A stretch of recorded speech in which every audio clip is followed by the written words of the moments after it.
اعوذ باللہ من الشیطان الرجیم بسم اللہ الرحمن الرحیم فذکر فما انت بنعمت ربک بکاہن ولا مجنون۔ فذکر پس آپ سمجھا دیجئے، فما انت بنعمت ربک کہ آپ اپنے رب کی نعمت سے نہیں ہیں، بکاہن ولا مجنون نہ ہی کاہن اور نہ ہی دیوانے۔ ام یقولون شاعر کیا وہ لوگ کہتے ہیں کہ شاعر ہے؟ نتربص بہ ہم انتظار کر رہے ہیں اس پر، ریب المنون موت کی دھار کا۔ قل تربصوا آپ فرما دیجئے کہ تم انتظار کرو، فإنی معکم من المتربصین پس بے شک میں بھی تمہارے ساتھ انتظار کرنے والوں میں سے ہوں۔ رسول اکرم صلی اللہ علیہ وسلم نے جب توحید کی دعوت شروع کی اور آخرت کی دعوت دینا شروع کی اور ان کو قرآن سنایا، اور اس دعوت کو ابھی چند ہی مہینے گزرے تھے کہ حج کا موسم آ گیا، اور جب حج کا موسم آتا تھا تو اطراف سے لوگ حج کرنے کے لیے بیت اللہ کی طرف آیا کرتے تھے۔ اب ان لوگوں کو یہ خوف پیدا ہوا کہ پہلے تو بات مکہ کے اندر کے لوگوں تک محدود تھی، اب حج کا موسم آ گیا ہے، باہر سے جتنے لوگ آئیں گے حضور صلی اللہ علیہ وسلم ان کو بھی دعوت دیں گے اور آپ کی دعوت مکہ سے باہر نکلے گی۔ تو وہ لوگ سارے جمع ہو کر ولید بن مغیرہ کے پاس آئے، جو مشرکین کا سردار تھا، بڑا ہی سمجھدار اور دانا شخص تھا، اور اس کے پاس مذاکرات کی ذمہ داری تھی، دوسرے قبیلے کے لوگوں کے ساتھ، دوسرے شہر کے لوگوں کے ساتھ وہ وفود کا سربراہ بن کر جایا کرتا تھا۔ تو لوگ اس کے پاس گئے اور اس کو جا کر یہ بات ساری کہی کہ اب حج کا موسم آ رہا ہے، لوگ آ رہے ہیں اور محمد صلی اللہ علیہ وسلم ان سے ملیں گے اور ان کو دعوت دیں گے، تو لوگوں کو کس طرح سے ان سے دور کیا جا سکتا ہے، کس طرح سے روکا جا سکتا ہے، ہمیں کوئی اس کا جو ہے وہ آپ رہنمائی کریں۔ اس نے کہا نہیں، تم کہو اور میں سنتا ہوں۔ تو ان میں سے کچھ لوگوں نے کہا کہ ہم یہ کہیں گے کہ یہ کاہن ہے۔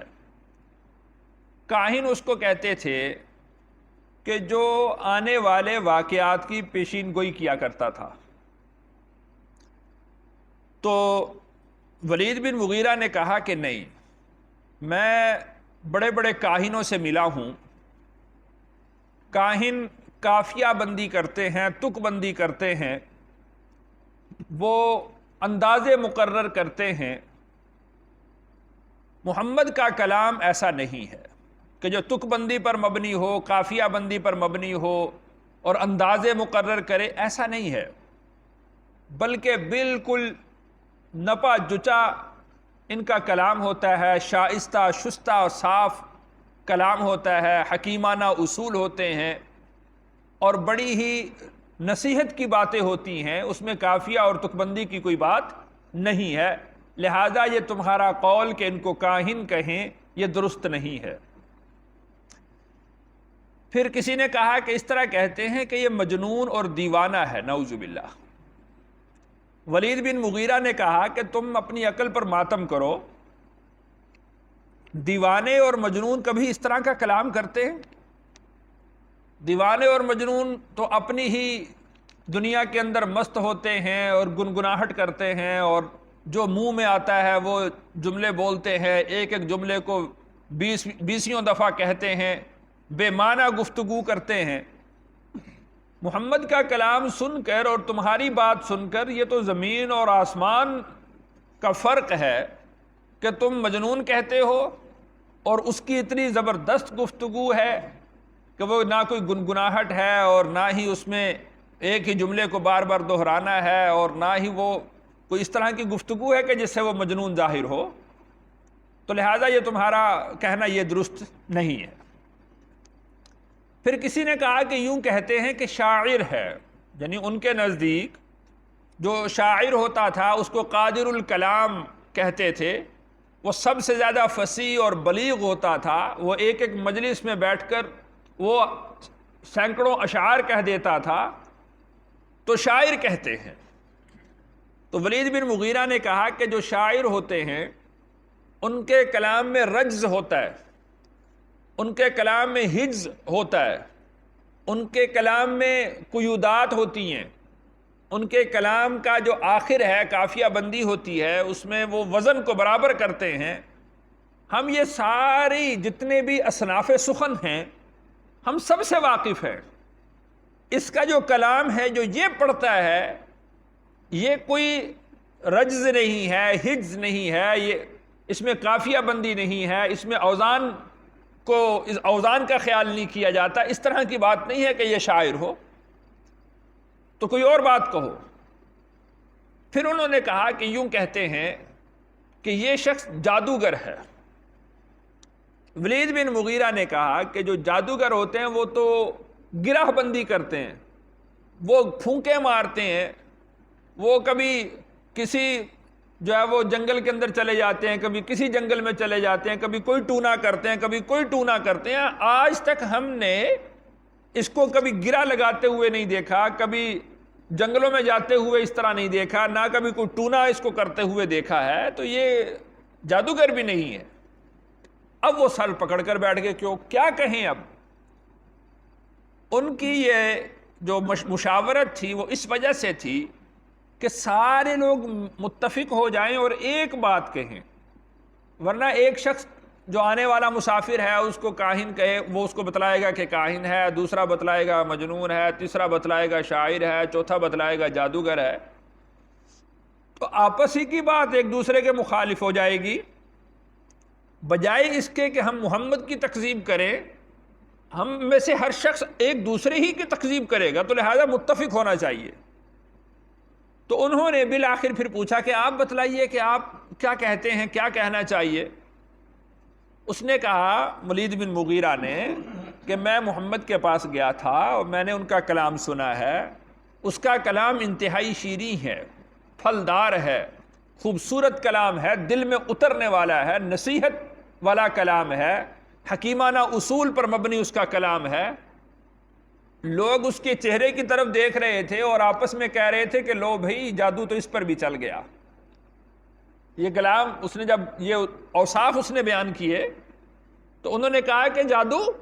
اس پر بھی چل گیا۔ اب اس نے جب دیکھا کہ لوگ چمگوئیاں کر رہے ہیں میرے بارے میں، پھر اس نے کہا کہ میں تو یہ اس لیے کہہ رہا تھا کہ تمہارے احوال دیکھوں کہ تم میرے بارے میں کیا رائے رکھتے ہو۔ تو اس طرح کرتے ہیں کہ سب اس بات پر متفق ہو جاتے ہیں کہ ہم یہ کہیں گے کہ یہ جادوگر ہے، اور اس کا جادوانہ کلام ایسا ہے کہ بیٹے کو باپ سے، بھائی کو بھائی سے، رشتہ داروں کو رشتہ داروں سے جدا کر دیتا ہے، لہذا تم اس کا کلام نہ سننا۔ تو لہذا وہ اس بات پر پھر متفق ہوئے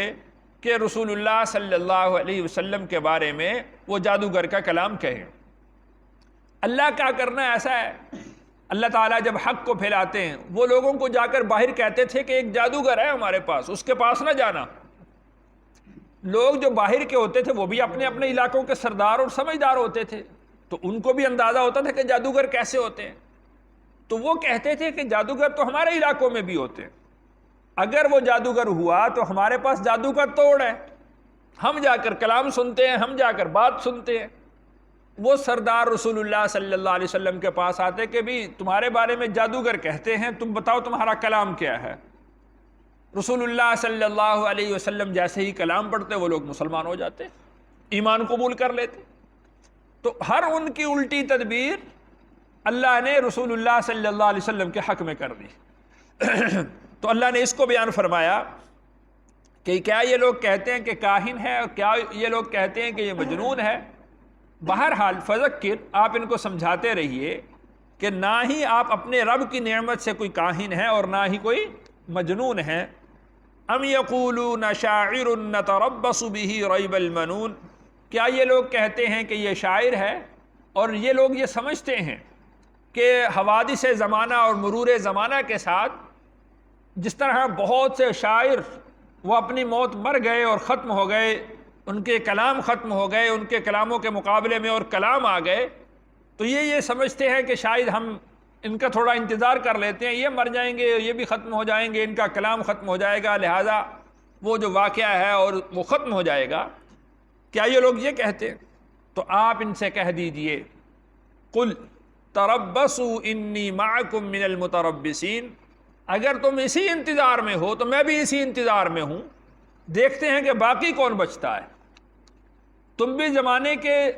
حوادث کا انتظار کر رہے ہو، میں بھی حوادث زمانہ کا انتظار کرتا ہوں، دیکھتا ہوں کہ کس کے نام لینے والے باقی رہتے ہیں، میں بھی دیکھتا ہوں کہ کس کا کلام باقی رہتا ہے، میں بھی یہ دیکھتا ہوں کہ کون شخص اپنی حقانیت کی وجہ سے باقی رہتا ہے اور قیامت تک رہتا ہے، میں بھی تمہارے ساتھ انتظار کرنے والوں میں سے ہوں۔ اور چونکہ آپ نبی ہیں، آپ پیغمبر ہیں، تو فذکر، جو نصیحت کا کام ہے وہ آپ کرتے رہیں، نہ جانے اللہ تعالیٰ کس کے دل میں کس وقت ہدایت کو ڈال دے۔ ام تأمرہم، اللہ تعالیٰ ارشاد فرماتے ہیں کیا حکم دیتی ہیں ان کو احلامہم، ان کی عقلیں، بہذا، اس بات کا، ام ہم قوم طاغون، یا وہ ایک سرکش قوم ہے،